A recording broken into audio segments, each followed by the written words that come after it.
C'est un lycée en apparence comme les autres. Mais derrière ces murs se cache un trésor. Une chapelle où s'éveillent les talents. Héloïse Dumont est en terminale, au sein d'une filière dédiée aux arts vivants. Dans le sous-sol de la chapelle, elle danse 20 heures par semaine. La première fois que je suis venue, je me suis sentie super intimidée. C'était super impressionnant. Maintenant, dès que j'entre, je me dis « Waouh, Héloïse, tu danses ici, c'est merveilleux ». Demi-tour, réfléchis. Ça fait un peu rêver. Je pense que ça change des studios où parfois on est dans les caves, dans les salles de sport assez sombres. Là, c'est lumineux, il y a de la hauteur sous plafond et on est bien. En 1840, cet espace servait de réfectoire aux moines de la chapelle.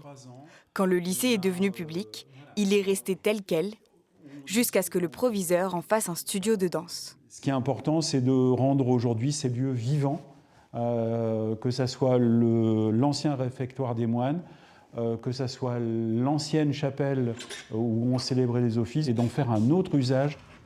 La partie supérieure de la chapelle, vieille de 200 ans, reste menacée. Le risque, c'est que les vitraux s'effondrent, que les montants s'effondrent et que les éléments qui pourraient être conservés ne soient plus récupérables du tout. Pour restaurer le bâtiment, le proviseur compte notamment sur le loto du patrimoine. Objectif, récolter 2 millions d'euros. C'est un joyau de notre patrimoine régional, voire national, puisque cette chapelle a été construite par Augustus Pugin, donc qui est un architecte anglais.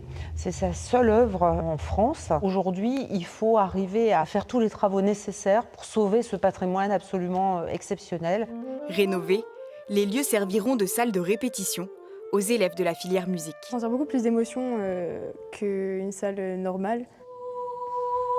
Je ressens beaucoup de joie et de plaisir aussi. Parce que d'habitude, ma voix, elle est pas aussi puissante que là. J'aimerais bien venir chanter ici tous les soirs. À terme, la chapelle devrait même ouvrir au public, avec des visites ou des concerts chaque semaine.